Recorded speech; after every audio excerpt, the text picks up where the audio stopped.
ஸ்ரீ நற்பவி தமிழ் உறவுக்கு வணக்கம். எங்களுக்கு தொடர்ந்து ஆதரவு தர சப்ஸ்கிரைப் செய்து பெல் ஐக்கான் பட்டனை அழுத்தவும். மனிதர்கள் வாழ தகுதியற்ற மாநிலமாக மாறி வருகிறது தமிழ்நாடு. இதைத்தான் நம்ம இன்னைக்கு பார்க்க போகிறோம். 2021க்கு பிறகு திமுக அதாவது விடியல் ஆட்சி இந்த தமிழ்நாட்டை ஆட்சி செய்ய ஆரம்பித்ததிலிருந்து போதை சம்பந்தமான பிரச்சனைகள் தமிழ்நாட்டில் அதிகரித்து வருவதில்லை, கிட்டத்தட்ட 1000 மடங்கு அதிகரித்துள்ளது என்று தான் சொல்ல வேண்டும். இந்த கஞ்சா சம்பந்தமான செய்தி இதற்கு முன்னால் இருக்கிற ஆட்சியில் எப்பவுமோ ஒரு தடவை வரும், அங்கொன்று இங்கொன்றும் தான் வந்துகிட்டு இருந்தது. இப்போ தினமும் கஞ்சா சம்பந்தமான செய்தி, கஞ்சாவால் பாதிக்கப்படும் இளைஞர்கள், கஞ்சாவால் பாதிக்கப்பட்ட இளைஞர்கள் ரோட்டில் படுத்து கிடக்காங்க, இல்லை பொதுமக்களை தாக்குகிறார்கள், இல்லை ஒரு குடும்பத்தை வெட்டி கொள்கிறார்கள், இல்லை கஞ்சா சம்பந்தமான யாராவது இங்கே விற்கிறார்கள் என்று துப்பு கொடுத்தால் அவர்களை வெட்டி கொள்வது.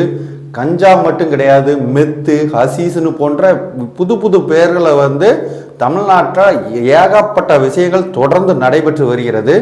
இந்த தமிழக அரசு இதை ஏன் கண்டு காணாமல் இருக்கிறது என்று தெரியவில்லை.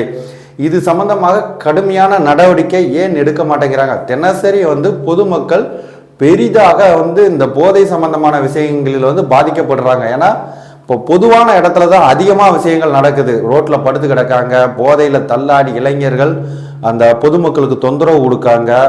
நிறைய பெற்றோர்கள் அவங்க மகனை மீட்க முடியாமல் திணற ஆரம்பிச்சிட்டாங்க கஞ்சா சம்பந்தமான.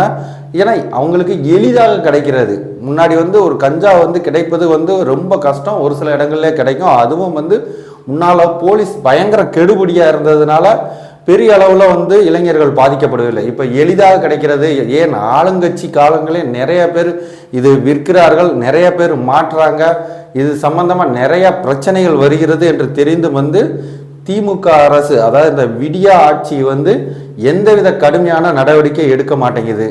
காரணம், இவங்க வீரன் என்ற ஒரு சரக்கை அறிமுகப்படுத்துகிறாங்க. தமிழில் முதல்ல வீரன் பெரிய சாதனை பார்த்தீங்களா? இப்போ ஒரு வாரத்துக்கு முன்னால் கோதுமை பீருன்னு ஒன்று அறிமுகப்படுத்தியிருக்காங்க. இதெல்லாம் தமிழகத்துக்கு மிகப்பெரிய ஒரு கேவலமாக இருக்குது. ஏன்னா தமிழர்கள்னால இப்போ போதைக்கு அடிமையானவங்க அப்படிங்கிற மாதிரி ஒரு வெளிமாநிலத்தில் ஒரு கட்டமைப்பு உருவாக்கப்பட்டு வருகிறது.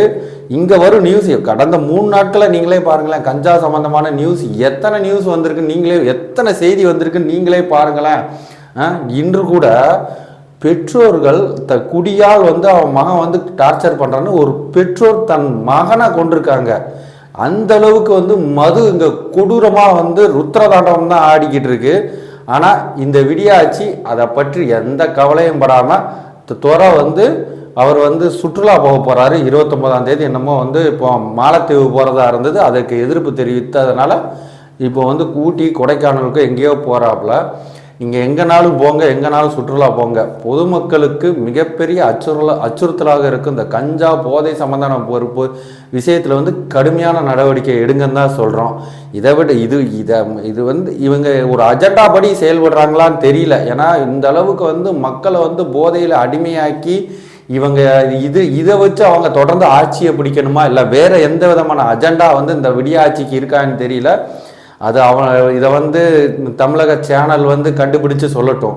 இப்போ இரண்டாவது என்னன்னு பார்த்தோம்னா, சினிமா துறையில் ஒரு மிகப்பெரிய முன்னாடி பார்க்க சினிமா எல்லாம் போய் பார்த்து சந்தோஷமாக வருவாங்க. ஒரு சந்தோஷமாக இருந்த சினிமாவுக்கு போவாங்க, பார்ப்பாங்க, அந்த மாதிரி இருந்துச்சு. ஆனால் இப்போ இருக்க சினிமாலாம் ஜாதி மதம் இனங்கிற வன்மத்தை தூண்டி விடுற மாதிரி தான் இருக்குது.